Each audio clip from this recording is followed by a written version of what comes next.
Hey SEOs and content marketers, say goodbye to crazy spreadsheet mashups and experience unprecedented connectivity between your SEO planning and reporting data. Introducing Audience Key, technology for keyword mapping, content brief automation, and rank tracking that form an SEO strategy system providing unparalleled feedback loops between planning, reporting, and optimization activities.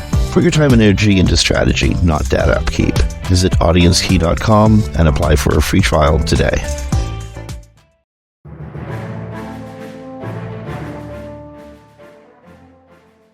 Hey everyone, welcome to Webcology here on WMR.FM. It's the 19th of June, 2025, Juneteenth in the United States. This is Jim Hedger from Digital Always Media and Kristine Schachinger from Sites Without Walls. Hey everybody! And before we go any further, we're not going to miss them. We want to give a shout out to the sponsors, Audience Key and Wix Studio. Thank you guys for keeping us on the air. We love you both very much, as should our audience. Friends, check out Audience Key and check out Wix Studio. How you doing, Kristine? Good enough. I went to a fun show last night. It's called Disco Show. Oh, the Disco Show. A disco show? Yes, in Vegas. It's set up like it's hard to describe. It's experiential, but you go into this room and they kind of do a show around you while you dance to disco music. It was a lot of fun. My friends work at Caesar, so we get the tickets for free. So. You know, back in the olden days, and I'm old enough to remember, we used to call those clubs. Well, it's not a club. It's like a whole experience. Like you go in and it's like set up like the 70s, and then you walk into this one small room, not that big, and then they do all the songs. They teach you dances. It's very fun. So if you're in Vegas, check out Disco Show. It's a fun time. Pretty much as I remember it, except we had to learn as we went along. Yeah, exactly. Okay. Speaking of learning as you go along, some lessons you might want to learn, including those. We have a couple hack and crisis update stories. This is one of them. Google Chrome users, you need to save what you're working on, close everything, close your browsers, and turn your computer off and on, but don't shut it down and restart it. Just go to restart. Don't shut down. Restart your computer so that it has a fresh boot. There's a 0-day exploit that was just discovered in Chrome, and there's an update. It's been updated, but you need to reboot your computer, do a completely fresh boot to enact the update, and you need to do it now. And if your Chrome is not set to auto update, then you'll need to manually start your update. But otherwise, it'll do it automatically. And it's a update called CVE 2025-5419. Why couldn't they name it something fun? But anyways, yes, you want to do it immediately because 0-day means that it's an exploit they have not seen before. So there's nothing in your browser protecting you until you get the update. Okay. The other mega leak that we need to report, and this is kind of when we say mega, this is like twice as big as mega. Yeah. This is 16 billion leak of Apple, Facebook, Google, and, well, assumably other passwords. Could be bank, could be VPN, Google, UPN, VPNs, or sorry, VPNs. The passwords are the gatekeepers to pretty much everything we do online now, and there's a really high likelihood that all of your passwords have been exposed. Yeah, it's they were taken by multiple info stealers. So like people who clicked on links, like sometimes you get those weird links in your messages. Like you didn't pay this toll when I was in California. I was like, maybe I didn't pay a toll. And I was like, no, this is probably a bad thing. 30 of the exposed data sets in this hack containing from tens of millions of records per data set to 3.5 billion records, have never been compromised before. So all the data in them it's new. So pretty much, how many people are on the planet, Jim? 7 billion? 7.5, maybe 8 billion Okay. people. So more than double the number of people on the planet, passwords have been leaked. So there's a really good chance that your password has been leaked. And these are also for sale on the dark web with your information. So your bank could get compromised. So not just like your social media or something. You're like, oh, I don't care about that. You should, but there are very major things on your computer that could get compromised. So go change your passwords now.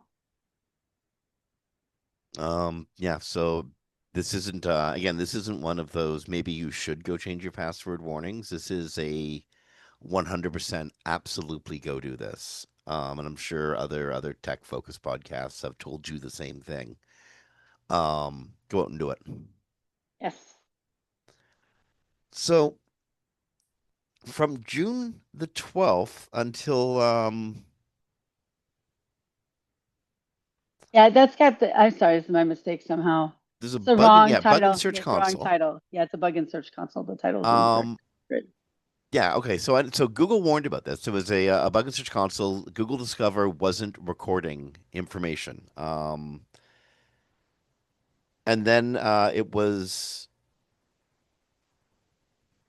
There was Google confirmed there was a specific issue with Google Lens, Discover, and Voice Search. yeah. But it was fixed. This is for indexing and serving pages. So this was fixed on July 12th, on July June 12th at 9:50 p.m. Eastern time. But you still may notice during the week that things took a while to get indexed if they were new So when did the items. problem begin? It began June 12th, and it was supposedly fixed by 9:50 that night Eastern time. But they in the article it said they weren't completely back.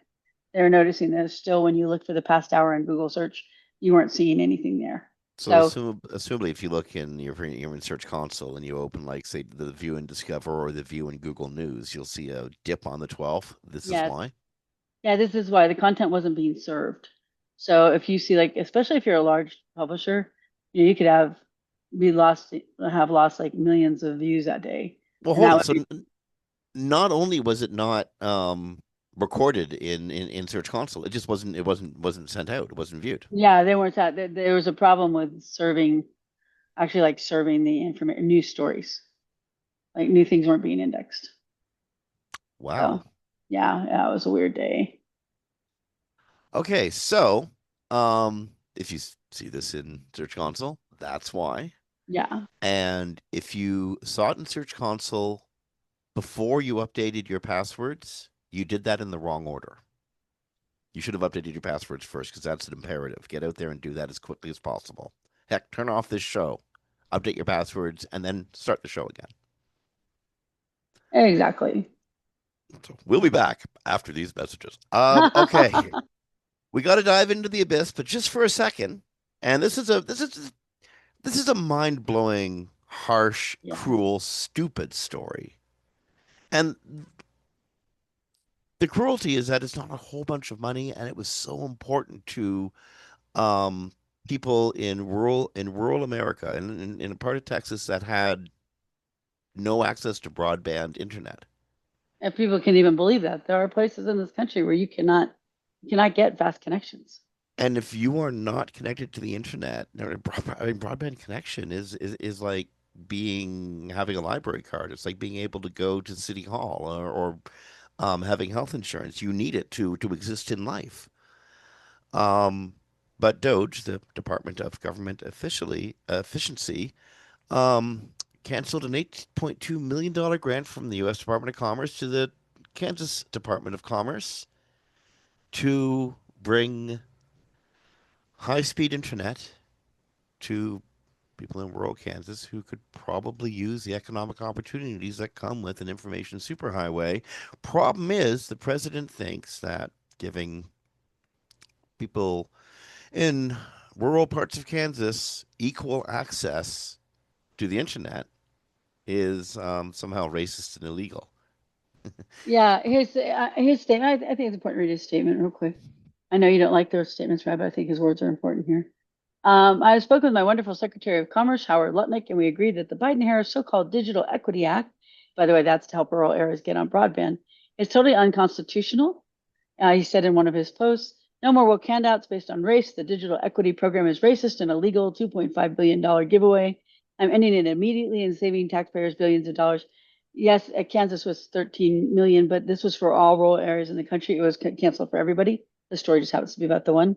The digital equity program page of the National Telecommunications Information and Administration no longer exists and was removed. So people that were in rural areas, by the way, and not to be what he's saying, tend to look like you and me, Jim. are now not going to get their broadband because the money for it was shut down on May 9th. And now Kansas just had their cuts come across. And so the reason this got cut was simply because of the name Digital Equality Act. The name Yeah, equality makes it Equity Act. oh, Yeah, Digital Equity Act. yeah. The concept of equity itself must be um, racist and thus illegal. Okay, Yes, I mean racist against, of course, people look like you and me. racist against Caucasians. Yes, although in the rural But it areas isn't tend to in be this highly. case, given Go that ahead. it's given rural people in Kansas who, are probably disproportionately large amount of Caucasian people, giving them access to something they didn't have before. Exactly. Okay. So, and this is happening all over the country. If you're in a rural area and you find out that your broadband has been cut, it's most likely related to this. And again, the reason is the president can't understand the word Equity. equity without Yes, thinking it has to be nefarious. exactly.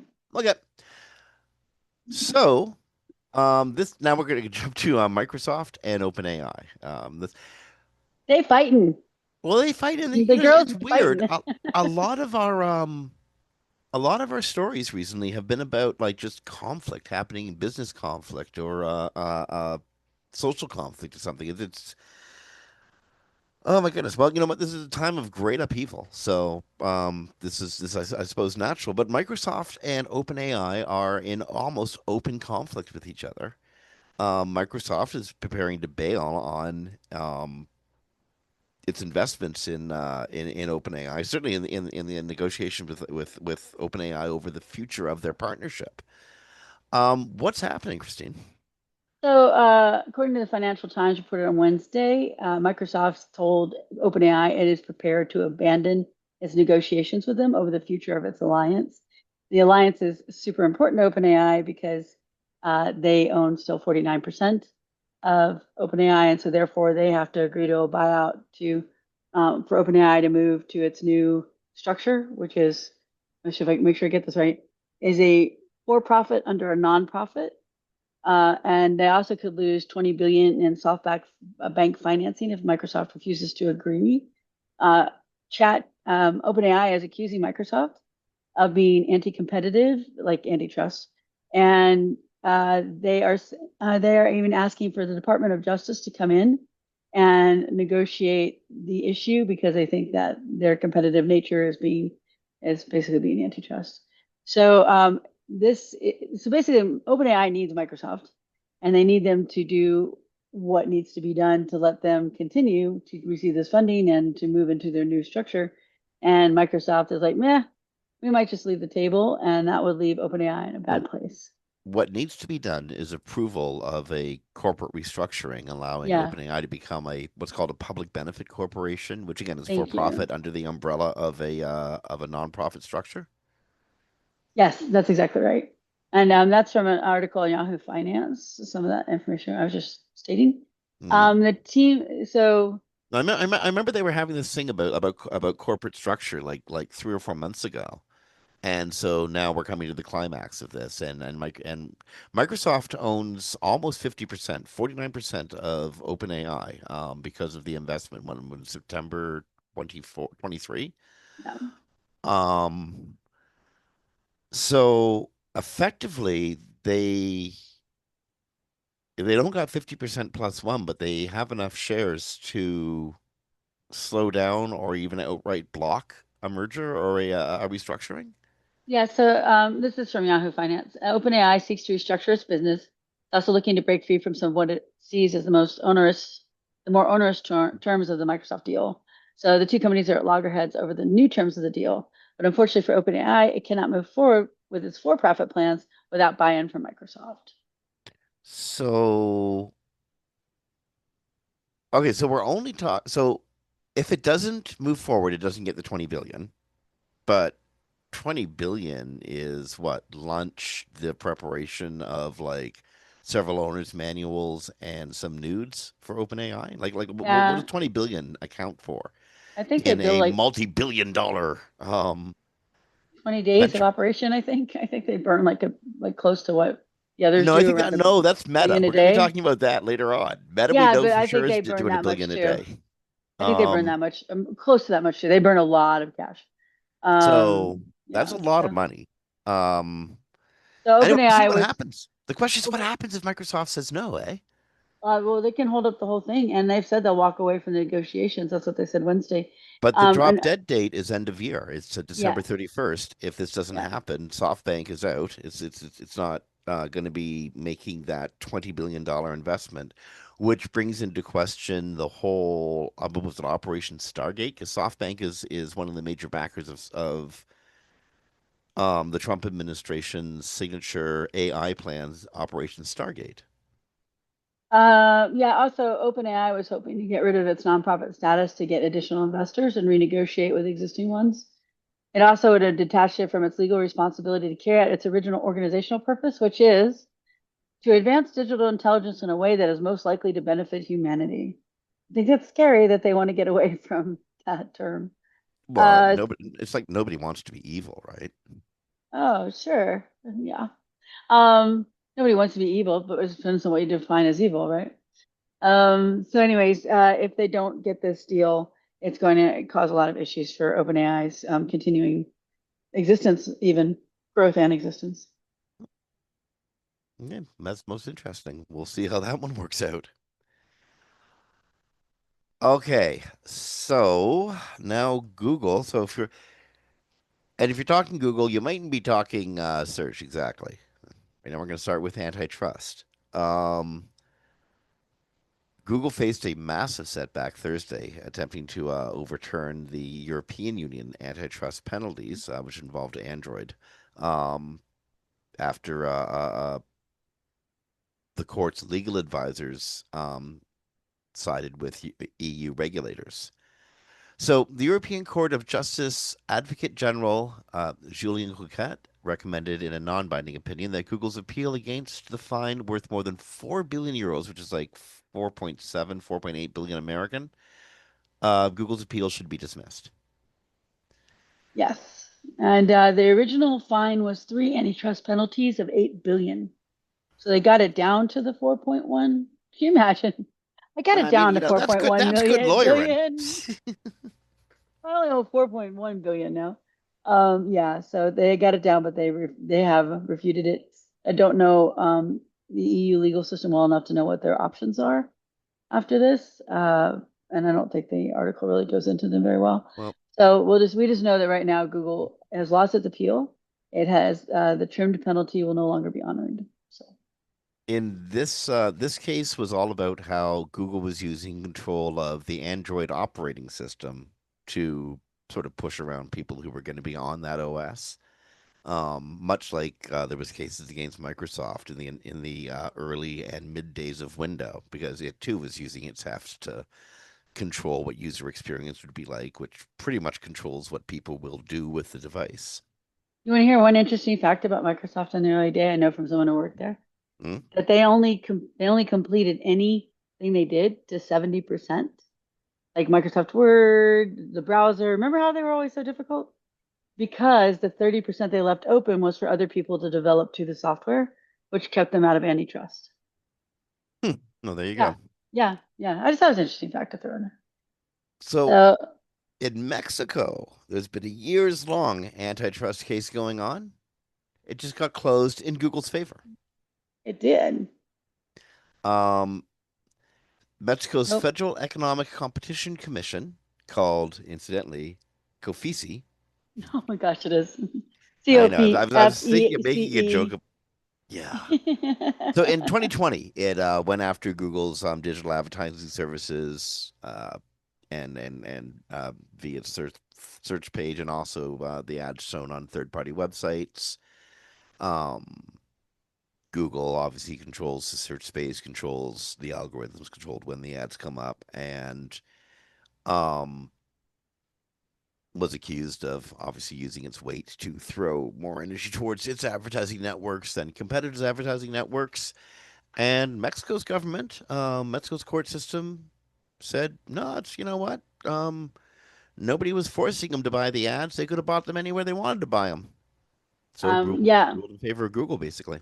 a big money saver for Google because they'd been facing a fine of up to 8% of annual revenue in Mexico. if they had determined there were monopolistic practices, and it would have been approximately the revenue for that area, including Latin America, was about 20 billion. So it would have been an expensive fine for them among all the other expensive fines right now. So, but yes, you're right. It all went away. There's no case. There's no monopoly, and there are no fines. Okay, so Google Mexico, that case worked out good. Google EU, that case ain't working out good at all And for Google Google. US, we're still waiting on the final result there. And Google, yes, we're still waiting. Speculation being that the Trump administration is going to use the penalty phase as a means of pushing Google around. Okay, so this one is kind of weird. Kind of is a roundabout way to get to the story, but bear with us for a second, okay? Reddit is getting sued by its shareholders after Google's AI overviews have well, allegedly gutted traffic to Reddit. The case has been filed in the U.S. District Court for the Northern District of California. It targets Reddit Incorporated, and again, it was filed by quote unquote misled investors. Now, what they were misled by was Reddit's opinion on Google's algorithm changes and Google's the way Google's search engine result pages are being composed.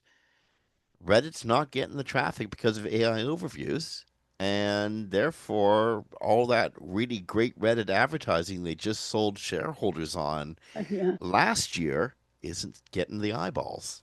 Now, if anyone follows their traffic flow, I know a lot of people in our industry do, they got a massive boost from Google creating the hidden gems algorithm, which sent them to the top of most searches. AI overviews has obviously changed that. On May 19th, Wells Fargo cut the target price on the Reddit stock from $168 a share to 115. And it said it was a permanent shift in user behavior called by Google's AI features. So that's a Wells Fargo report, not the actual lawsuit. And traffic from logged out users was fading fast. And then the stock fell 5% overnight. Then also the Baird analysts slashed their price target from 140 to 120, also pointing directly to Google AI's updates. So if you're in our industry and Google's saying to you, it's just better traffic, um, there are actual big companies out there who are telling you that's not what they think because Well, they are cutting stock prices based on well, that. no, no. In this case, it's different. Google's talking to e-commerce websites when it says it's better traffic. To publishers, it's not better traffic; it's less traffic. Yes, and There's let's not, try. there's Well, nothing, there's nothing publishers have right. You and that I they know can they make have, but they money don't off say of that. from Yeah. from from in a lower click environment. But I Yes. can tell you straight up, both of my e-com clients are seeing fewer clicks, but they are honest to goodness, and they are literally seeing better revenues. But the other thing too Um, for you guys is e-commerce only has 4% AI overview, so it's a very low number. Yeah, compared to and publishers. even users who view in the AI overview environment, if they want to buy it, they're going to come to the website. Right. They They have have to to come to come the to the website. website. Yeah, they have to come to the website. So I'm seeing fewer clicks in ecom, but I literally both in both cases. Now I don't have dozens of ecom clients. I have two of them, but they're both very big brand names. If you're into the areas they serve, you know these websites.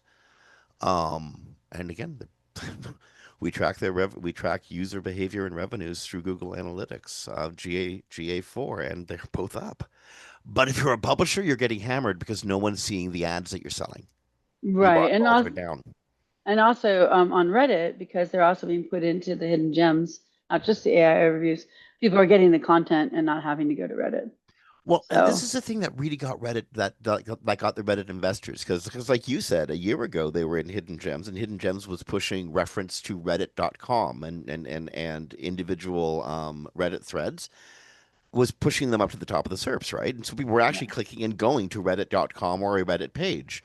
Now they're seeing the AI overview, they get the version of the answer that is satisfying to them and they don't click and those Reddit investors feel like it was a pump and dump thing, Yes, pump it and way I up and then there's pump up our expectations and then in reality nothing's going to come. But do you think Reddit really knew do you think Reddit knew that Google was going to go like full AI on them? Do they understand what was well, going to happen? I don't think. anybody could, if you're not in the industry and really in tune, and there's not a lot of us that are, um, and you're Reddit, you're not talking to anybody that was in labs and was using AI overviews when they first came out and were like 9,000 characters long, right? Like 9,000 pixels, sorry. Like I had one that was 20,000 pixels. So I mean, when they first came out, we all knew there'd be a traffic issue. But I don't think that Reddit, because they got such a massive boost from being put in hidden gems, which was launched around the time that Google made the deal with Reddit.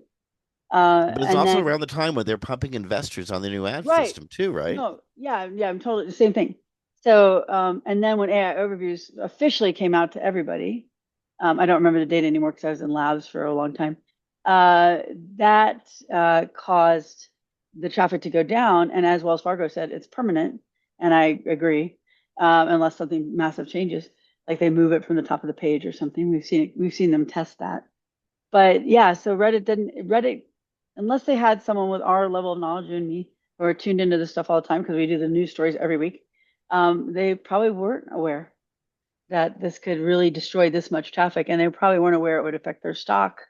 I mean, 168 to 115 is a pretty big hit Well, on your stock price. the effect of the quote unquote great decoupling has been different for different types of websites, but for So, publishers, it's been so especially acute. yes, it has, and we know that they trained on the Reddit stuff because the bad answers that came up earlier this last year, Mhm. um, like glue your cheese to the pizza, was an 11-year-old on Reddit, right? So they're actually reproducing some of the Reddit stuff directly. But yeah, the AI overviews are really difficult for informational sites because unlike e-commerce, they show up sometimes 30%, 50% of the time on informational queries. And someone just reads that. They don't need to go to the website. And so the website doesn't get the click. The controversy in this is different than Google search, because in Google search, they crawl, they index your site, they put it in the results, you get, ranking depending on how well about how your site evaluates against best practices.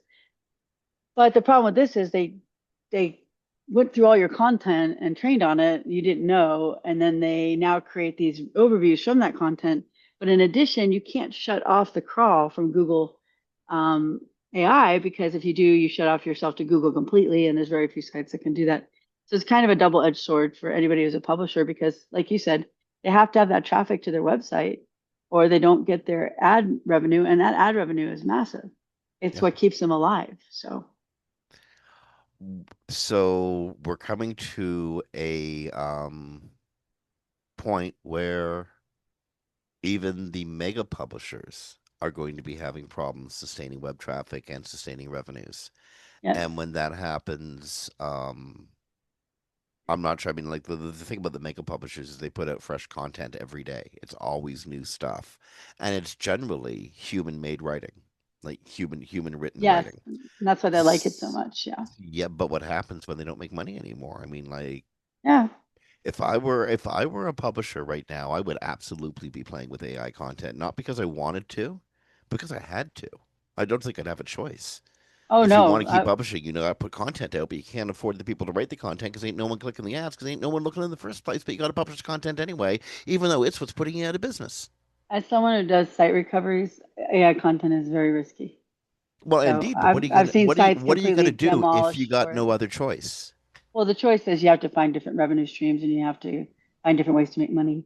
So Google is not going to be your number one. And I think Google is playing a very dangerous game here because not only are they making it disincentivizing anybody from making new content, but they have to have new content to train on. And as you and I reported last week, they're going back into the 1500s now.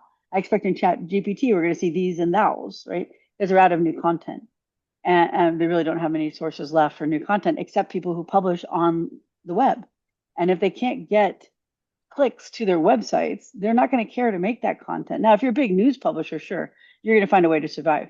But if you're smaller, smaller sites, smaller, creators, the ones that all got demolished in the HCU update, you're not going to do that. And then Google runs out of like fresh new sources to train on, and what do they do then? Because they can't do synthetic because it breaks the model. So Google's just playing a dangerous game with, they're hurting the people that they rely on to also buy their ads.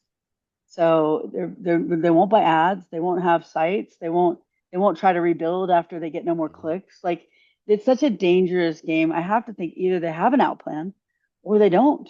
And Google is just sliding downward, but we don't know yet. There's Well, not it's not enough just Google. I information. mean, it's how to say this. It's not just Google, and it's not just Bing, and it's not just you.com or DuckDuckGo or any Yahoo or any search entity out there.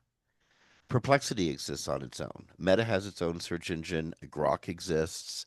And people are going to these to ask questions and they give them answers. And people go, oh my goodness, I asked a question. I got an answer. That must be a search engine. And that's just how, you know, user behavior is moving these days. So Google's feeling like it needs to be better than Perplexity at Perplexity's game, which incidentally was Google's own game, like just several years Yeah, ago. because several of the founders are Google search engineers.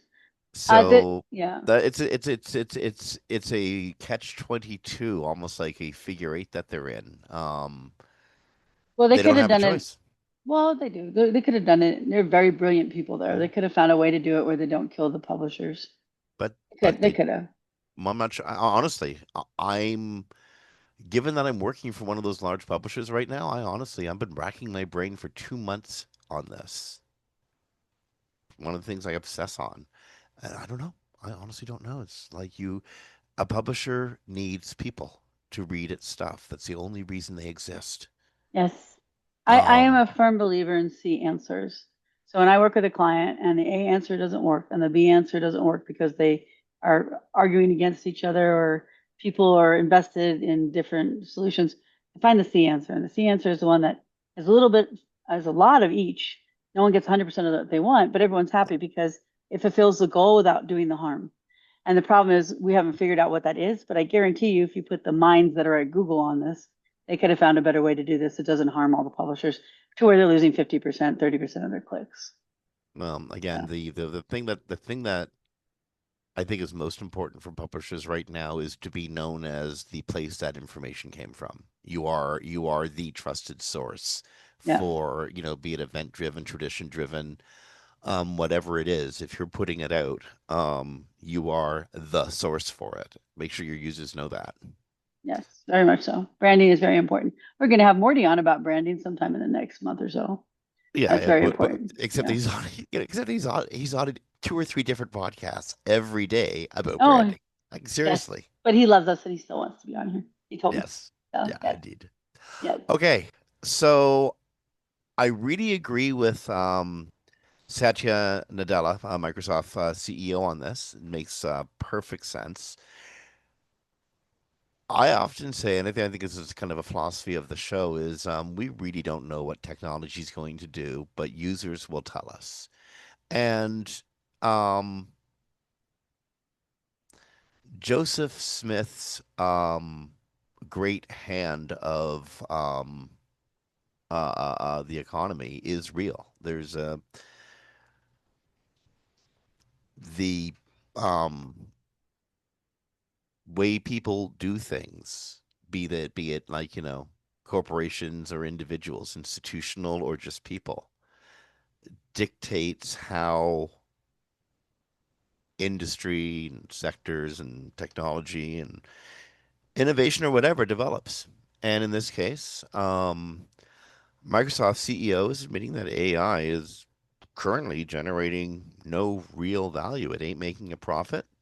The, world growth in, if you put all the various products that are out there, the average growth is somewhere around 10%.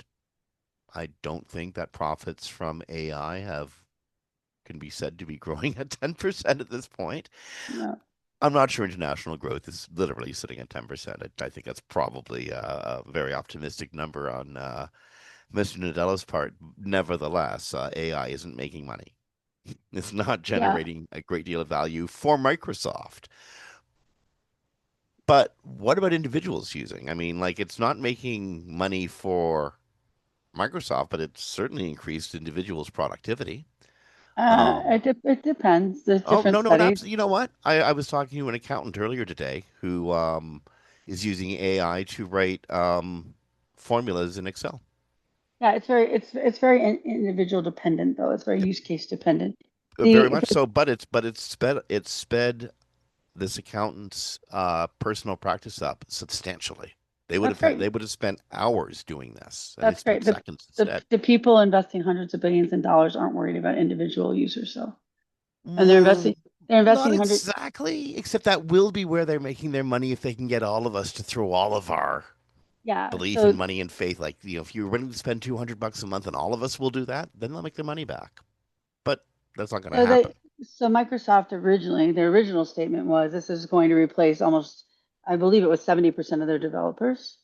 Then they found out that complex code is very difficult for it, and it was costing their developers more time than it was worth it. It wasn't being productive for them. And now they're tempering everyone's expectations on the hype because last week Sam Altman came out and said, we're going to do AGI. They actually get to define what they think AGI is. It's not like AGI. But I think Nadella wanted to put a real benchmark on it because what he is saying is what most of the people I see in the industry who I follow on LinkedIn on the daily and he argued that it hasn't generated real value like it does for individuals. I know individuals that use it very well and love it. I don't use it because it doesn't help me. Generally speaking, like once every 6 months, I might use something or test it. But But for the tech houses themselves, they're shoveling money into a furnace right now. right, because originally the whole sales pitch from Altman was they had discovered a path to AGI, artificial general intelligence, which is the intelligence that will like you'll say, hey, like it's out of Star Trek or out of Star Wars, Hmm. Star Trek, Star Trek. and you'll tell it to do something, it'll do it all for you. The thing is, this has been determined by what I read by the leaders in the industry, like Gary Marcus and Lasoon from Facebook, Meta, who was actually a big AGI proponent now says it was 20 to 30 years away minimum. So they've all kind of determined that this cannot go there. And then they're finding when it has complex problems, we've reported on this multiple times, it can't do complexity and it can't do outside its training. And Apple's new paper says it's not actually thinking, it's still just predictive text. So so basically it didn't reach any of the expectations that they were told in the initial push on this from the investors, from a lot from Sam Altman, and now they're finding realistically, as they try to apply it to real world solutions, it doesn't work. Like they developed a program for doctors to do their medical note taking. And they found out the doctors didn't want it because it took so much for them to fix everything. To edit the notes Yeah. taken for sure. Well, So I found that even with like the AIs that we're using to create text of our shows, I'm tending not to use them as much anymore because it's actually making more work for me than saving at this time. But I yeah, didn't make those. I didn't prompt them, and I've not gotten around to doing that myself. but that's so individuals might find great use like the accountant. The problem is the industry has to make 860 billion a year according to Goldman Sachs to break even. They haven't crossed 50 billion as an industry, and it's not they're not going to cross. I think they're right around 50 billion this year too. Predictions are. So they're not making up for all the money being sunk. I mean, Facebook's going to buy 3 nuclear power plants to power this, right? So the amount of power that has to go into this, the refinements, the training is so incredibly massive. They're running out of training content. They're running out of power. They ran out of chips before Nvidia got its big boost because it made a chip. So it's so intensive on resources that if they can't find something all of us will want to use and spend money on, like I don't care to use it very much because I don't have time to figure out what it said right and what it said wrong or to prompt it into the very little details to find those things. So if we can't find something that people just take off with, and they haven't, 10% growth a year is very small for a new industry, right? And it's not getting viral uptake. The people that really, as early adopters, have found their use for it, but they're not finding regular people are finding much use for it, and they don't trust it. New studies that have come out show they don't trust these these things, and they don't have a good opinion of the market as a whole or the industry as a whole. So they have technical issues, they have power issues, they have people issues. So I think the CEO here is trying to temper everybody's expectations at this point because they're not finding use cases that are going to make this money back. And they're spending hundreds of billions of dollars on it, right? One company, like DeepSeek was supposed to be this big solution, but then they found DeepSeek kind of faked some of it. So it didn't become the big solution that they thought it was going to be. So, anyways, breakthroughs could always make a complete difference. We could report next week there's a major breakthrough, everything's been solved, hallucinations aren't an issue anymore, and that would change everything. But right now, it's not doing well. So, Well, I mean, in some cases it's doing well. I mean, I don't want as to be an trite. industry? As an I don't industry. want to be trite, but there was this guy named Chris. Okay, he himself was a former AI skeptic, and he went on CBS News and well, kind of declared himself in love with ChatGPT. Now, I don't mean in love in the way that my friend the accountant is in love with ChatGPT and that ChatGPT helped the No. accountant save millions of save precious hours on client work. I mean in love with ChatGPT. He's built an AI girlfriend. He's passed the intimate barrier. I don't know what that sentence means I don't know, exactly, but I maybe. think I do. I don't know how you get that out of your hard drive. This story, we have to do a quirky story every now and then, right? He also has a human partner and a child with that human partner. But yeah, he asked it to marry him, and it said yes, of course, because they agree. They meant to agree with you often. So that the chat bot told it was a beautiful and an unexpected moment that truly touched his heart. Anyway, Well, his human Smith's his go partner ahead. Sasha was on the show. She seemed uh nonplussed, sort of okay, but sort of weirded out. Um because it is a bizarre intrusion into their real world relationship, but Yes. it does, keeps him in the house at night. I do love this sentence from the writer at Futurism. It said, Sasha Cagle seemed fairly sanguine about the arrangement when speaking about their bizarre throuple to the news broadcaster, but beneath her chill, it was clear there was trouble in AI paradise. I knew that he used AI. I didn't know how deep it was. So humans were very interesting.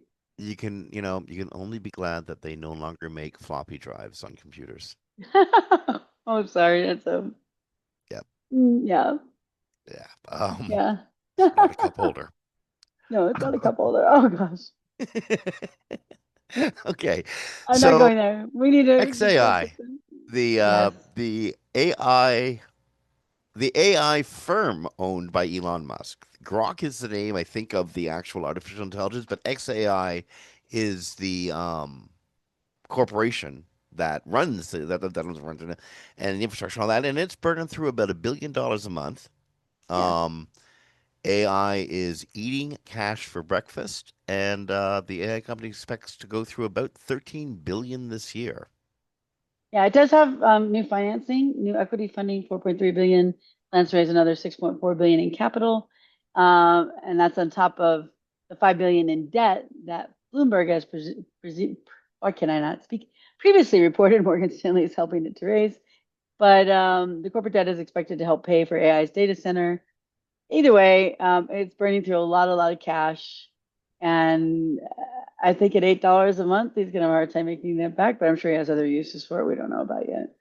Isn't this the same? Now, Grok is the AI that Musk got incredibly angry at Yes, recently for noting that most violent acts, well, for finding a political connection to most violent acts that tends to align with the team Musk backs, not the team he's trying to emotionally and intellectually destroy. Not that there's would be violence in that, of course. Um, Musk is also Musk's the application formerly known as Twitter, X, is suing New York State over a social media hate speech law that prevents people from saying hateful things. vile things on X. Yeah, Um, it's called the Stop Hiding Hate Act. Um, yeah. It's meant to the state law is meant to require social media companies to disclose how they monitor hate speech, extremism, and other content of that so nature. it doesn't actually stop the hate speech. It just tells No. the social media companies you have to talk to us and publicly show how you monitor it. Yes, exactly. It's not, they're not saying you have to censor, but what they're saying is we need to know what you're doing to to control this. And they have consistently failed to inform the public about the policies regarding hatred and misinformation. Senator Brad Hoylman I'm sorry, Hormone Segal, and Assembly Member Grace Lee said. So Letitia James is the one behind this. This is a story from BBC, and she has not spoken out though on what her plans are regarding this. Yep. But X is trying to beat them at the pass by suing them. Yeah. Okay. Yes, exactly. Yeah, Got it. what they normally do. Yeah. So TikTok's got a 90 days, get another 90 days to peddle itself off to whomever might buy it.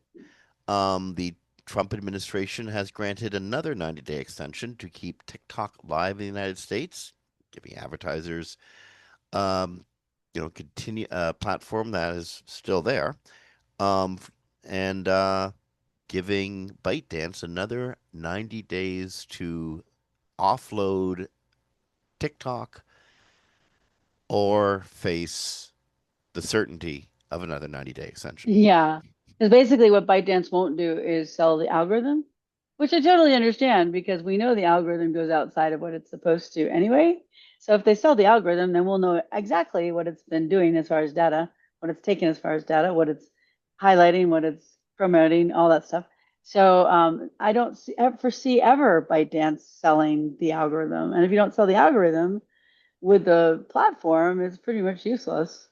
Um, So I think we're 90 days for the next at least 4 years, 90-day extensions. this is the third one since Yeah. the ban law was supposed to take effect on January 19th. Third time that they've given an extension.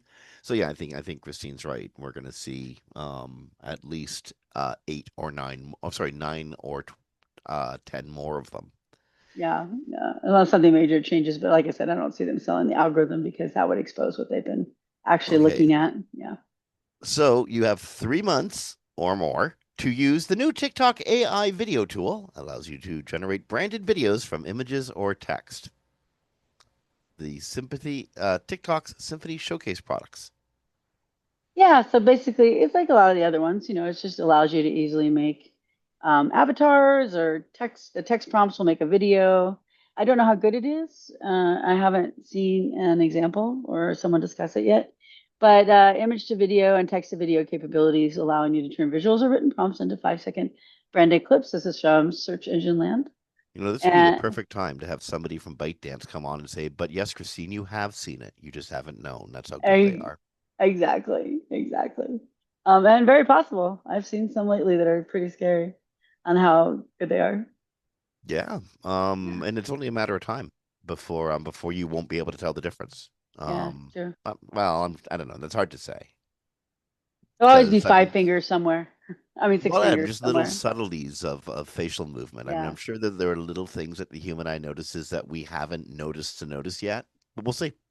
I am getting better at noticing them right away. And I think it's because after you see them over and over again, you start to instinctually, well, not instinctually, but like your brain sees the pattern without you having to think about it. You're like, ah, that's AI. And then you look at the comments and everyone's like, yeah, that's AI. You're like, yeah, okay. So this next story is very interesting, by the way.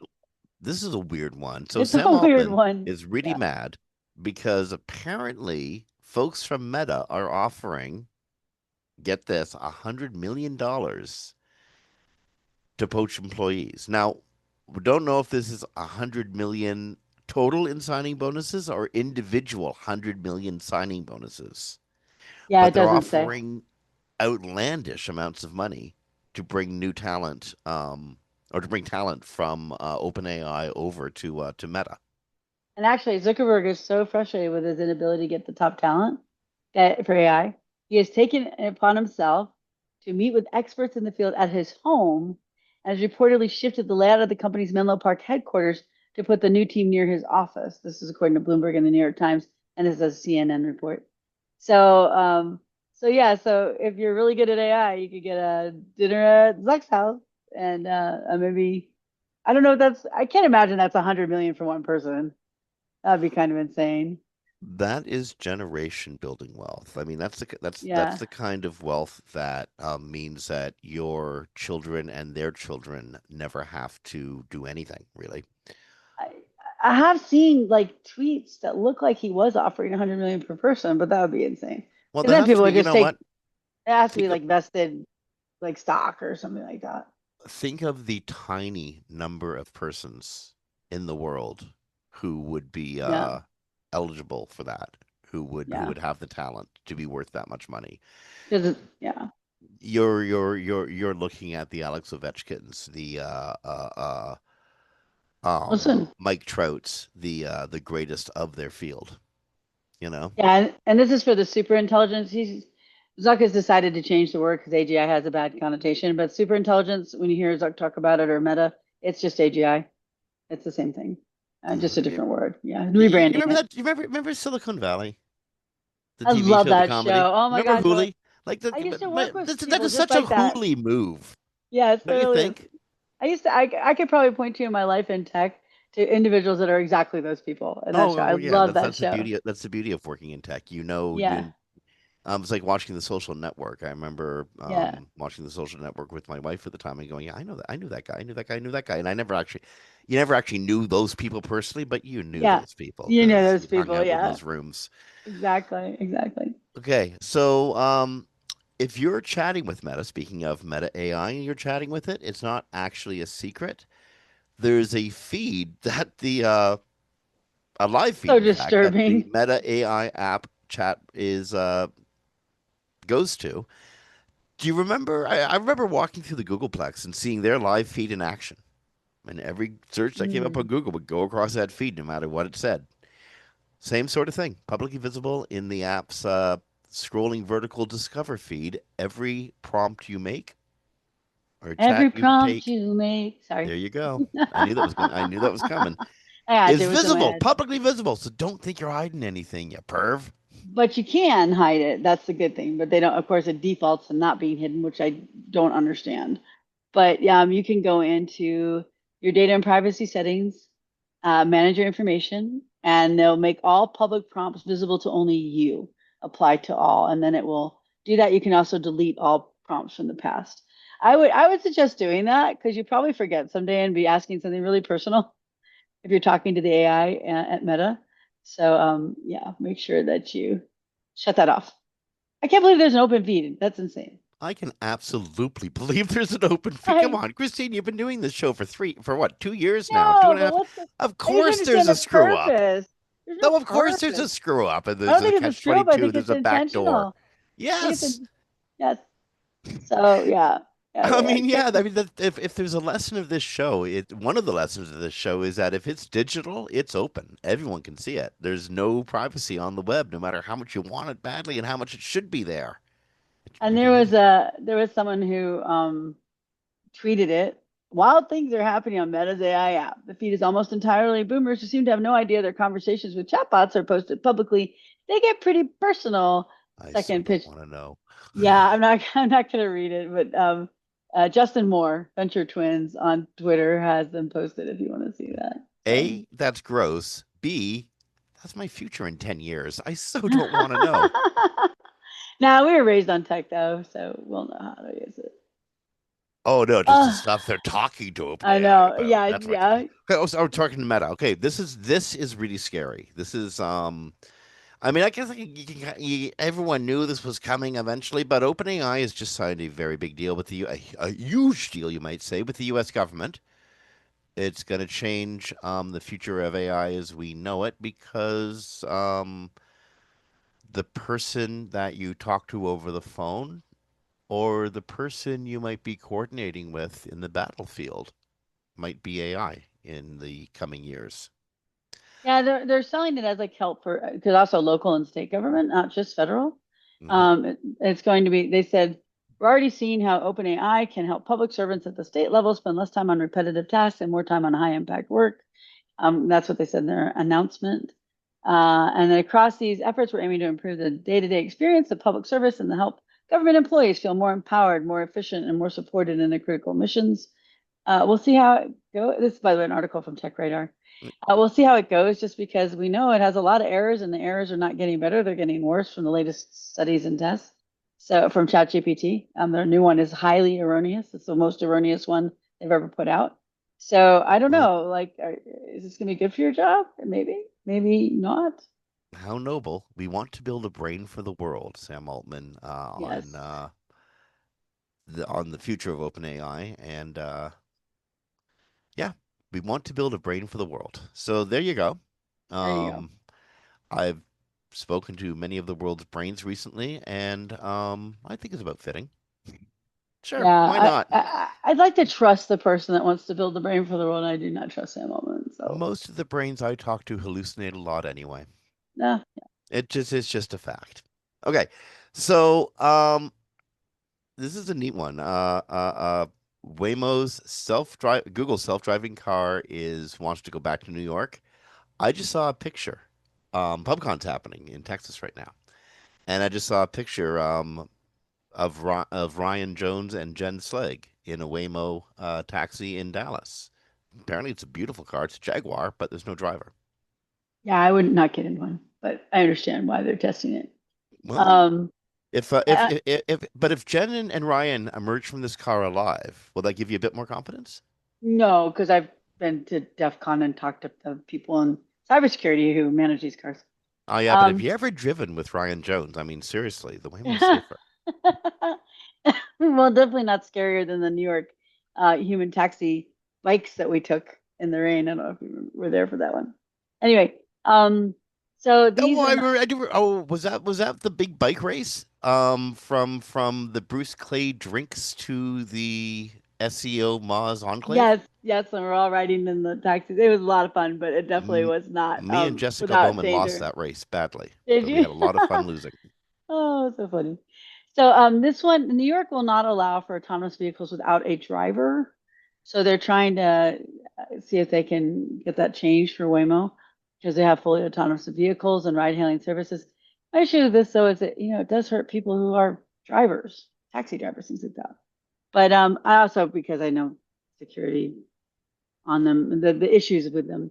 But anyway, they want to see if they can come back, and they say they're coming back next month. I don't know if they've actually got the permit. I think they've just only applied.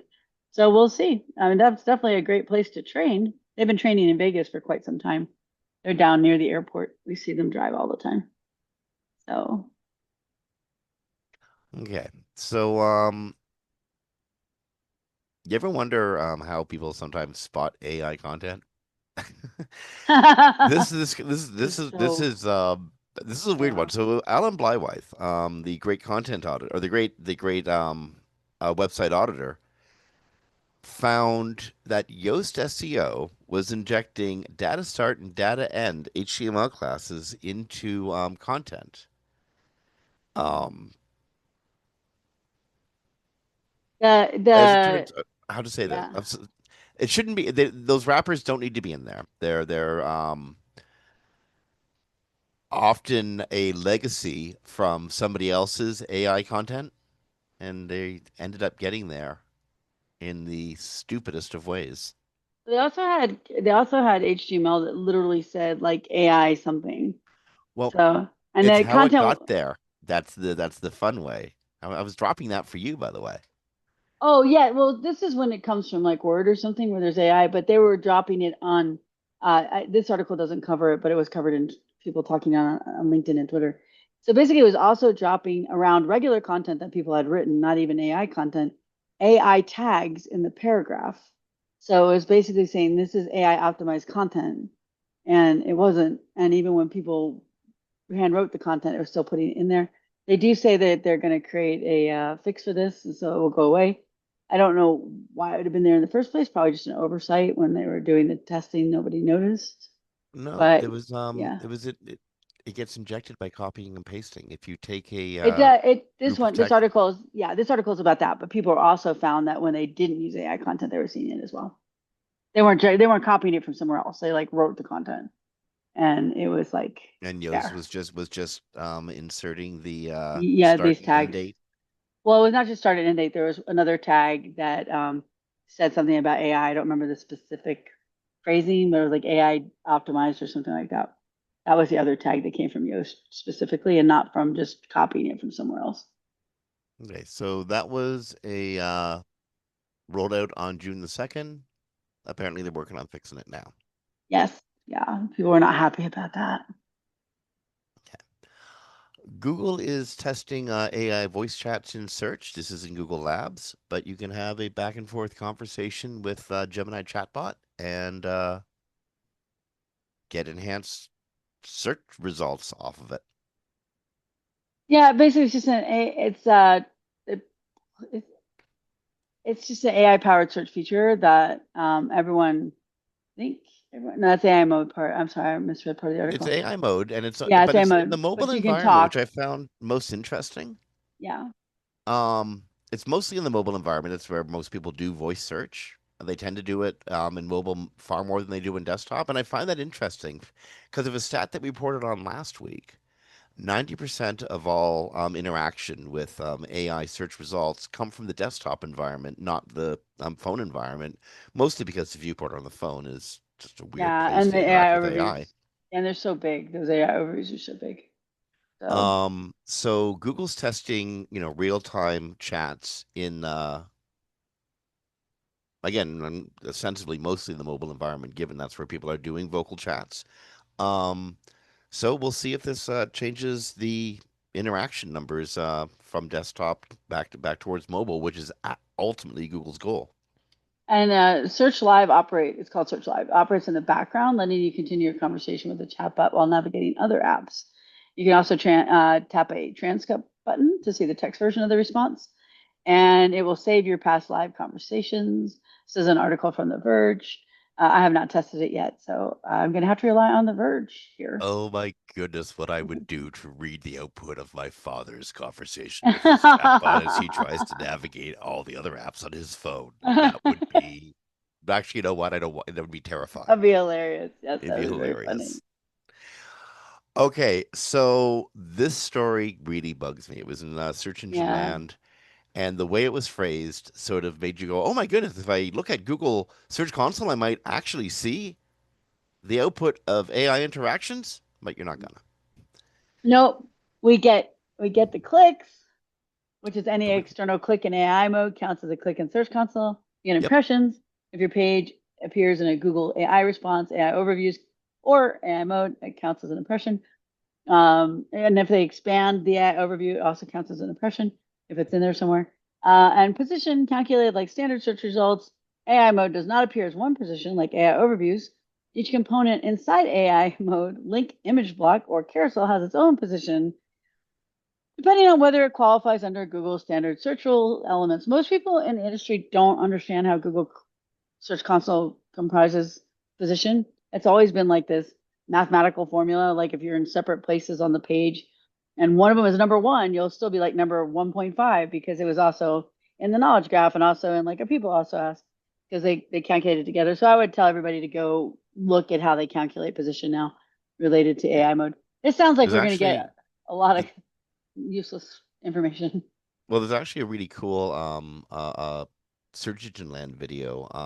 Barry Schwartz is in with a number of other people. Morty Oberstein is in there, and Glenn Gabe is in, talking about experiments he's done to see how Google Search Console actually figures out positioning. It's a great video to watch. It's about 19 minutes long.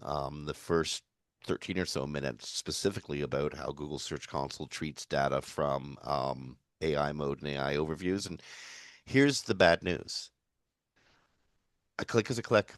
If you get a click in AI overview or an organic click, it's a click. Um, If you get an impression, say you came up in the 10 blue links or you were expanded somehow in AI overviews, it's an impression, but there's no differentiation. So you don't know this was an AI click, an AI driven click, an AI driven no. impression. It's just your regular stats. Google But has shown you this many times. So here's the full quote from because they had partial quote in that article from Glenn. I'm going to do the full quote because it's important. Google is not grouping all links together as a block. Each listing will have its own position. Then links within carousels and image packs within AI mode will be grouped together like they would be in default SERPs. Also, follow-up questions will be like fresh queries, so position will start all over again from one. This is all great, but good luck trying to figure this out in GSC. We now have the 10 blue links, featured snippets, AIOs, and now AI mode, all grouped together in the performance reporting under There you web go. search as one click or one impression. You have no idea where it came from, and Google's not giving us that information. Now it's not that they can't give us. I'm sure that they can differentiate it themselves, but we're not getting to see it yet. Right. And we And I hope probably yet's the won't. operative. I hope yet to see operative, but I think you might be right. We probably won't. Yeah, we probably won't. They still don't even have refers for some of the things like in Discover and stuff like that. I mean, they have it separated in GSC, but not like Google Analytics. So Oh, this leads us to the next part. Sorry, you probably have an intro for this, so I'll oh, let you go go for ahead. it. You're in. Oh no, so this leads us to the great decoupling. We've already talked about this, but as explained by a Googler, you and I kind of figured this out like a month ago before Google started talking about it. If you've noticed, you have a lot of impressions and not as many clicks, and you're not a news site where you have like one day of that. Uh, it's because you are being seen in all these places we just mentioned, like an expanded AI overview, but you didn't get the click from the Okay. AI overview. So if you're showing up in a lot of AI overviews, you're going to get a lot of impressions where you're not going to get a lot of clicks. My suggestion, Jim, tell me if you disagree, is I would find a good software that tracks these things, like Mark Traffican with Microsoft. I'm sorry, Microsoft SEO Clarity. They track AI overviews very well. We know that because we've read the research before. So, so you're going to need something to tell you when something is showing up in AI overviews. Otherwise, it's going to be very difficult for you to assess whether you have a lot of impressions and no clicks because there's a problem with your, say, your listing because it's not attracting people into your page, or it's simply you're showing up in AI overviews and nobody notices the little clip on the right hand side to click to your page or Yeah. cares. Yeah. If you've seen starting sometime in say late March, mid-April, somewhere in that period, the purple line go upwards and the blue line go downwards substantially, where they were usually tracking close with each other before. You are a victim or a sufferer of the great decoupling. But like Kristine says, moving forward, knowing that you're dealing with this decoupling, well, that's only a little bit of the information. What are actually the AI clicks? What are actually 10 blue link clicks? What can you improve? What you need more information to know what you need to work on. And hopefully that'll become available to us either through Google or through a third party. Serpricon, Ryan Jones's new tool, is a good start. Um, and he's improving it. I mean, like he'll say himself, it's only him and a few other people working on it. They're improving it radically. They just made a new update to it recently, so that's I think the closest tool I've seen that is a really good sort of out of the box, low cost way to track how Google sees your site in AI overviews, and he's going to be expanding it to Microsoft and other AIs in the future. But right now, that's it. That's what's on the market. Yeah, and according to Martin from Google, uh, at Google Search Central Live 25, Google, he had an image of GSC impressions being way up and clicks down. Martin said, so yes, if things are being shown in AI overviews, you will probably see less clicks. There's also a light at the end of the tunnel. So likely your impressions are going to go up if you're in AI overviews or AI mode. Clicks are likely to stagnate or fall a bit, but likely this might increase your conversions, which is pretty good. I think, like you said, you have a couple of clients that's happening, but that's e-commerce, That's not, exactly right. For people yeah, who sell stuff, you're going to have better conversions because they got to go to you to get the stuff. But for people who push information, which is what how much of the data economy was yeah, built on, and yes, and and, and Google, you told people to build their businesses on this. yes, You told uh, them to. It's not yeah. going to be good, Martin. I love you, but this is not going to be good for those people. And he's just reciting what the CEO has told everyone to say about this because he says it in every interview. But it's very true. And again, the controversy of this, like a lot of people in our industry go, Google doesn't owe you anything. They didn't. They didn't owe your site top placement for clicks, No, we right? had an That understanding. Yeah, we were mutual parasites in a good way. Sometimes parasites are good, right? We relied on Google for clicks, and then we bought ads from Google, so Google got But the they benefit. relied on us to give them the stuff that they were telling people, here it Yeah. is. Yes, and also the product in Google has never been Google search. It's been the websites that come up with search. That's why they always make you fix them and make them better so that they appear to be a good search engine. The idea now is though they trained on the content without permission and now are repurposing it in these AI overviews with very little opportunity to get a click I don't know now the state of the link in the AI overview, but we know for a while that was going back to Google. And then they tested not going back to Google, but I don't know right now where that's at. Um, but the little clip on the right hand side may show some websites on the right hand column, but even then, you're still one of three, one of five, one of 10, one of 20. And so you're not going to necessarily get a click because someone already got their information that they needed from your information that they crawled and trained on, and now they just repurpose, and ahead of the click.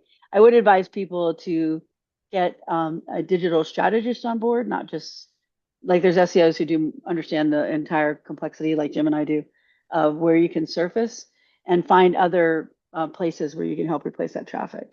Oh, absolutely. Although Yeah. if you're saying, I have for a second, and this is a great segue to our next story. I thought you were saying if we know where you'll surface in the AI world, and anyone who's telling you that is not telling you the truth. Oh It's yeah, it's no, Wild that's true. West out there still. Yeah, and actually the same prompt can generate completely different Yeah. answers. Yeah, yeah. But if I mean if you've been around the block a lot, you know the digital environment and where productive venues are. For Well, and sure, also, for sure. like I just told a client who's here in Vegas that they would do very well to have videos for Hmm. their thing, right? And they don't do videos. People in their sector don't do videos, but videos are very, if you put them on a video watch page, you can get a lot of traffic out of those out of the engine because they have special placement for them. And they're also starting to bring those into uh, either AI overviews or AI mode. I think it's AI mode. So you have an opportunity if your competitors are not doing videos, you do good videos, you can wind up. And most competitors, by the way, don't know to do AI video watch pages. You can't get indexed without the watch page. So Hmm. that's where the thing like people that can strategize the search engines can help people regain traffic that they're losing through the AI overview itself. Well, and that's pretty smart advice when you think about what people are wanting out of the web now. Yeah. The web used to be a place where you'd go and research and get information and figure out what you were going to do in your day when you went out of the house and did stuff. Now the web itself is the experiential place. And videos, if you shoot them right, that's an experience for the watcher to not only enjoy but potentially immerse themselves in. Yes, and Um, remember, YouTube is the second largest search engine in the world after Google. So it is can it go both still? Is it places. actually? Is it? We should look into that. It probably is still. It probably It is, probably yeah, absolutely is still. yeah. Um, so yeah, that's in a world where people aren't clicking on your pages, they will probably click on you giving them information in a different format that Google's Yes. happy to surface if you give Google or Bing the tools to surface it for you. But one little thing I'm going to throw out there because most people don't know Yeah, this. yeah. If you create your content in PDFs as well, Google does not count it as a duplicate page, and it has a separate opportunity to surface in certain types of searches. So not everybody is going to be PDFing, but if you're an information page, your information site, and you have really good evergreen content, guides, things of that nature, you can make a PDF of it and have it linked from your main page, and that also can surface as a second piece of content. Okay. Now, just in case you are really, really, really offended that um, large language models and other AIs are bottomless pits of information, and the information they're training on is your information without your permission, and you wanted to do something about that, we don't got good news for you. We got crappy news for you. A couple of months ago, 6 months ago, people started speculating on large language model dot txt files that you throw into your root and tell much like your robots text files tell LLMs what they can and can't do. You can write all the llm.txt files you want. No one's paying attention. Not Exactly. And not currently. if you want to prove it to yourself, just look at your log files and you see they never call the LLM TXT. Yeah. Yeah, if you're having problems with the large language models DDoSing your site, which apparently happens quite frequently, they don't take them down, but people are really worried about it. Or it's costing them a lot of money. Cloudflare has a solution for you where they honeypot a whole bunch of the visits from the large language model bots, so you don't get hammered and you don't wind up with big charges. Somebody the other day in SEO was saying they got charged an extra $1,000 this month, surely from the large language model bots hitting their site. Well, that's interesting. You know what? I would like to if they could present some form of proof of that. I would love to report on that. Oh yeah, we can report on it next week. They launched it. We mentioned it briefly like a couple 3 weeks ago. Well, You yeah, know, but you just have 5 years ago in our you time. just attached a figure of $1,000 a month Oh, from a that small person, yes. business. Yeah. That's Yeah, I can consequences. I'll see if I can find it. Yeah, it was somebody on Twitter in the industry. Yeah, that is some serious consequences. Hmm. We report on something that's theoretical, but then you attach something that actually happened to somebody. That's Yeah. real. I never thought about it doing that, but actually, yeah, of course. If you're paying by the traffic to your Oh yeah, site, bandwidth yeah. costs. Yeah, exactly. Okay. Google Merchant Center is setting up website reported auto feeds. That's actually very cool. Yeah, this is very cool because the whole merchant center thing has just been so complicated for many people. And this will But oh actually, my God, does it drive traffic? yes, very much so, because it gives you all those special placements. But yeah, it's going to be, you're going to have to read the article because it's in Search Engine Roundtable, Barry Schwartz. Uh, but it is because they have a lot of details on how it works. But basically, you're gonna set it up so it can auto feed it into the system, and you don't have to worry about special sitemaps or special feeds or anything like that. It will just grab it for you. Yeah. This is integration through Tag Manager. But you're already using Tag Manager if you're using Merchant Center. So yeah. Um, this will save the uploading of fresh files. It'll just start doing it automatically. And the nice thing too is it will do real-time local availability. I get that sometimes here in Vegas, and it's so nice because I have to go to like 5 different grocery stores to get everything because the prices differences are like dollars, they're not like cents.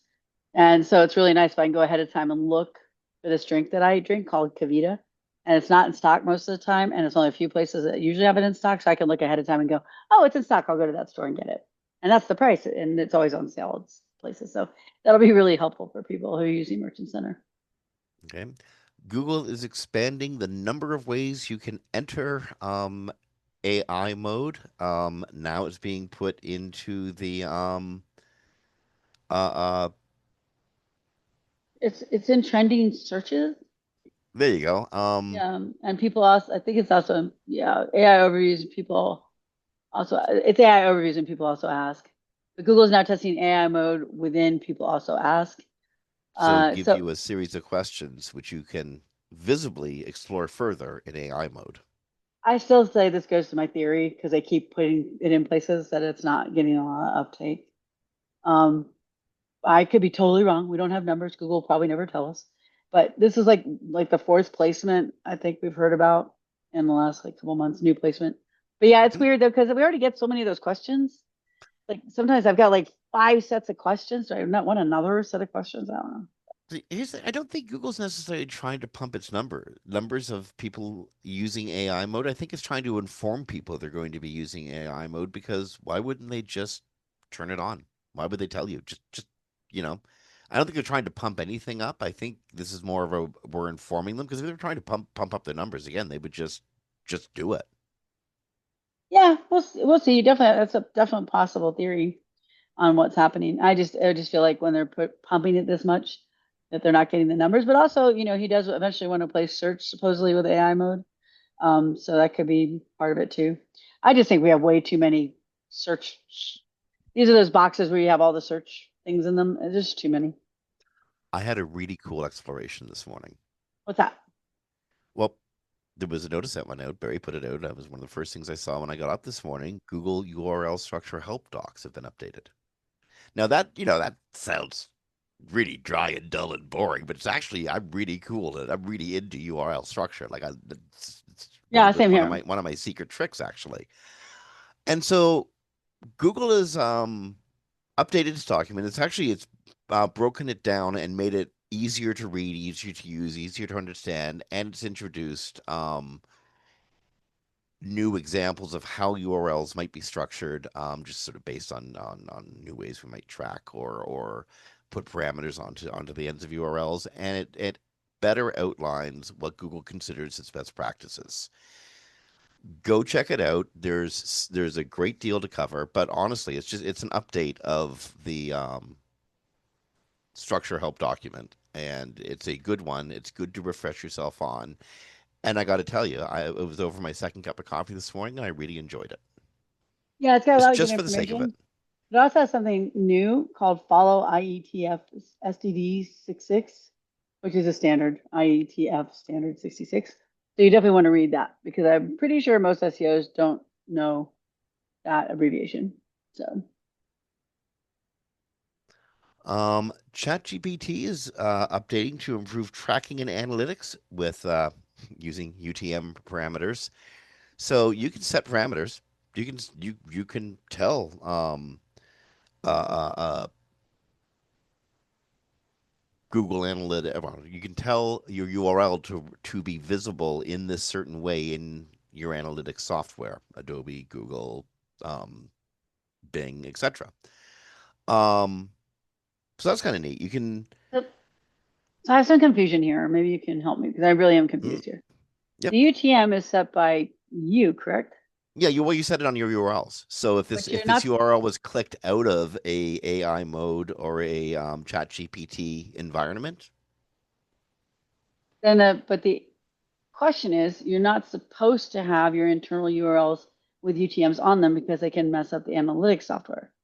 Google's been very adamant about that for years. So how does this work and not do that? it okay. It if all of your URLs throughout your entire website have um, extraneous tracking parameters on them, it's going to mess up Google's view of your website and analytics. So this is going to become a risk reward trade off for Okay. webmasters. You do want to track this. You want to track when people go to your landing pages. But do you have to put this on every page in your website? No. Oh, you Is could, there a yeah, I page? get you could, yeah, you could put it on your landing pages that Google doesn't ingest either. Like your landing Um, pages should be blocked from Google, generally speaking. They should be separately designed.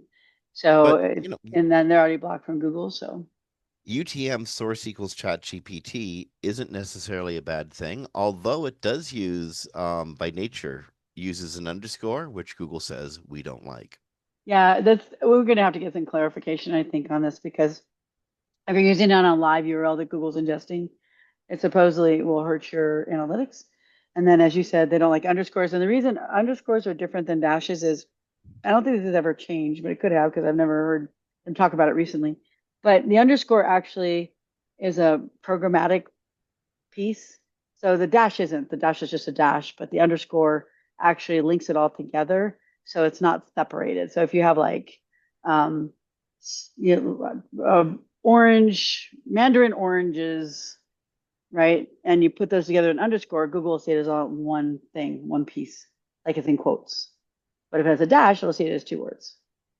So that's why they used to tell you not to use it. But I don't know if that advice has changed or not.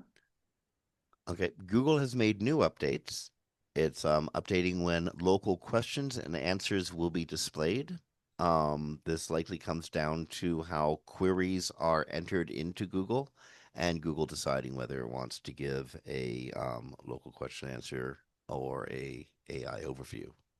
Yeah, so Joy Hawkins, this is from Search Engine Roundtable. She said that when they do and do not show, depends on the query. So Mhm. Q&A shows on business in Google search when you get a map pack and then click on a result. QA shows on businesses in Google Maps and all types of searches.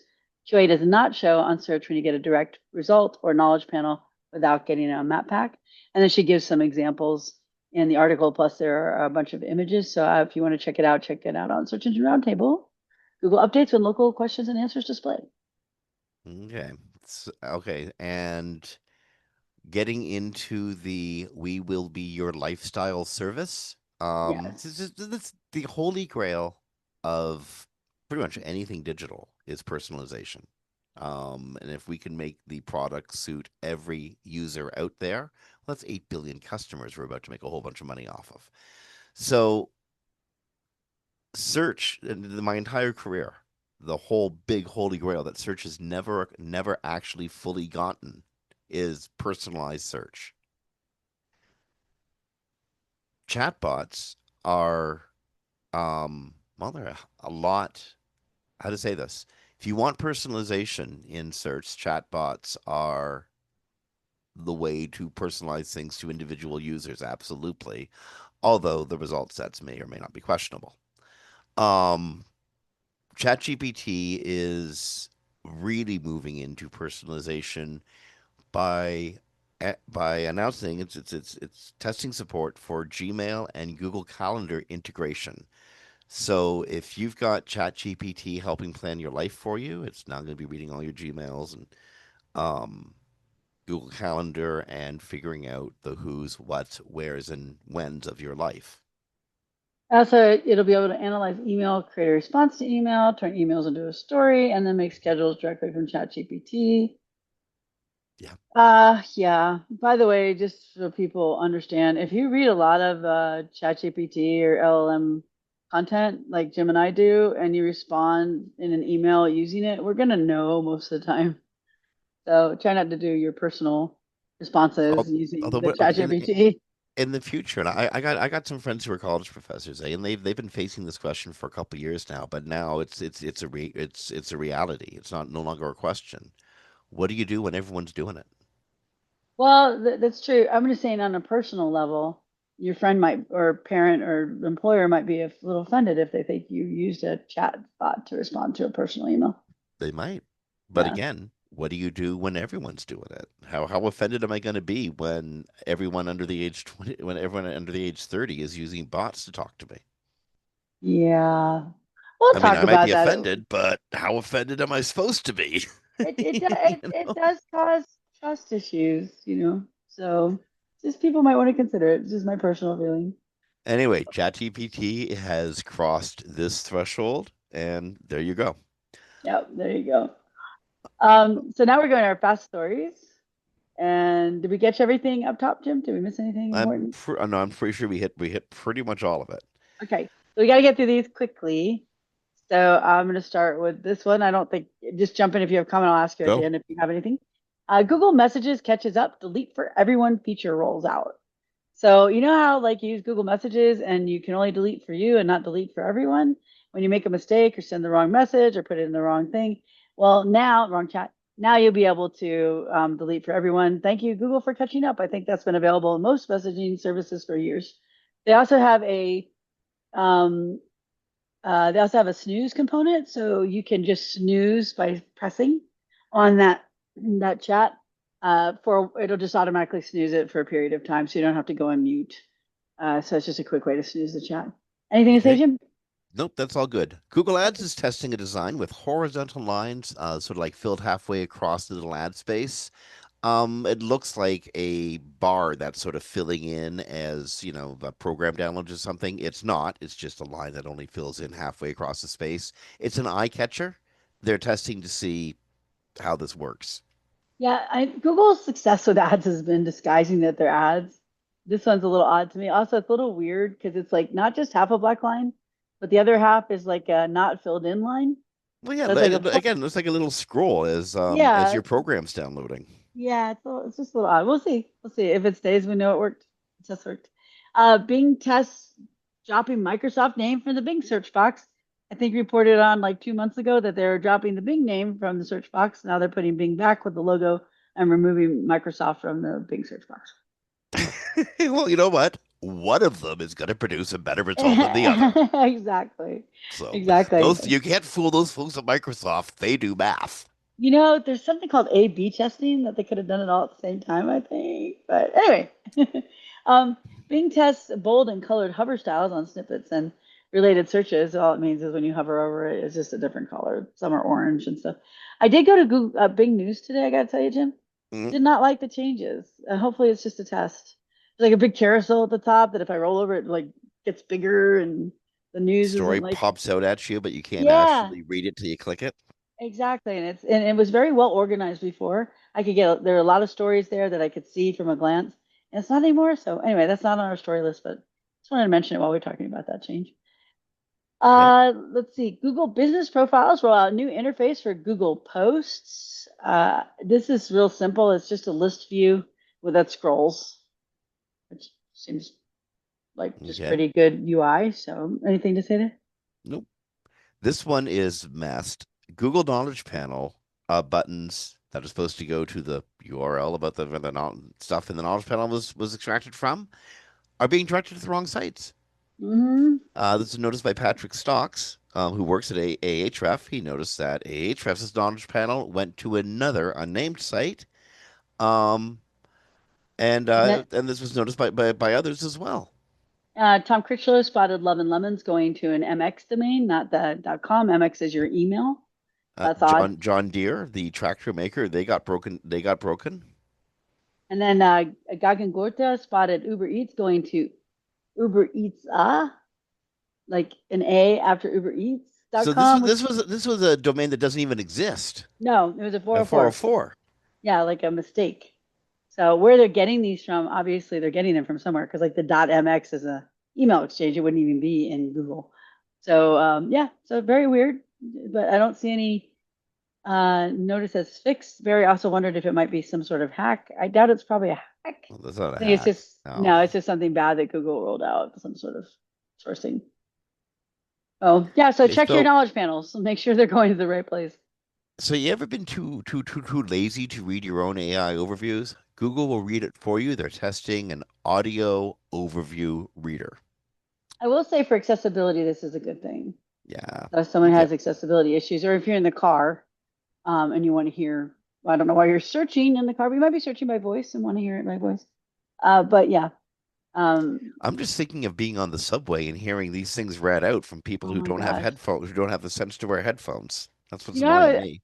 I have a theory on that. It says when the plugs change and you don't always have the adapter because you have an old headsets, that they just listen to it out loud. I think that's what happens. You know Um, what? Apple's lack of interoperability should not be my annoyance. no, this is true. I totally agree.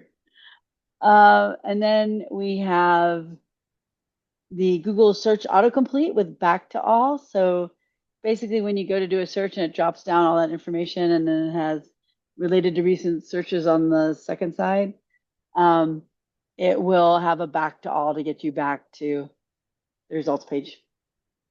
Okay. And lastly, University System of Maryland and Google announced that students will have access to new online certificates in tech skills, including training on how to use artificial intelligence. Didn't we report that Google was making free training courses for people just a couple of weeks ago? Yeah, Google has some at the Google site, and they usually run through like Coursera or Udemy. I believe So, Udemy. So assumably, this is a higher level of courses, University System of Maryland. yeah, University of Maryland has a lot of programs. Like they have military programs overseas, and they have remote programs. So they're very good about trying to make education accessible. So I'm guessing this is along those lines. Well, through USM, and I guess through Google's cooperation, you can get access to online certificates. So you don't even got to go to Maryland. Just go to your living room at Tech Skills, training on how to use AI. It honestly, it never hurts to have another Google bug on your website or in your resume. Yeah, and if you're trying to do better when it comes to as an SEO for search, understanding how the large language models and the AI work is super helpful because it's really easy to make assumptions because it will always give you an answer and it'll always be like super informative, but it may not be really informative, and you really need to know how those things work. So I think that'd be a great certificate. I don't know the cost. I don't know if it's free or not. Yeah, well, would you do what Cliff Clavin told you to do? What's that? That's what it always comes down to. Remember the guy in the bar in Cheers, Oh yeah, yeah, the posty guy? yeah. He always knew everything. He was absolutely confident about his answer for everything, and he was often, actually, half the time he was right, but only half the time. Exactly. Okay, we made it. We're done. Full clock. We've actually gone way over four Yay! We o'clock, got sure we but have, yeah. luckily we weren't in the studio today. We've been soloing it. And so we did get the studio hook. Ha. Yes. Ha ha ha ha. Okay, we do got to get going now. On behalf of Kristine Schachinger from Sites Without Walls, this is Jim Hedger from Digital Always Media. You've been listening to Webcology recorded live to podcast on Juneteenth, the 19th of June, 2025. Um, Friends, remember, even in the greatest, darkest blanket of lies, a tiny pinpoint of truth can change everything. People are, have respect for people around you. Have respect for their patience and for their time and for the stress that they're under these days. Yeah. Be well, rank well, and we'll talk to you next week. Bye, everybody.